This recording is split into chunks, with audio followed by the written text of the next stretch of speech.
Wanted के पर्चा सटल बावे अब बाजार में। आज पता चलल बा का तोरा जिला के हई सबसे बड़ बाहुबली। अच्छा हमरा लगे न चलती पावे केहू के चली। तोहरा ऊपर लागल कौनो इल्जाम बा।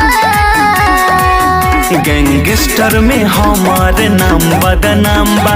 हमके पकड़े ले 10 लाख इनाम बा। कोसी में हमार नाम बदनाम बा। हमके पकड़े ले माथे इनाम बा। हमार का होई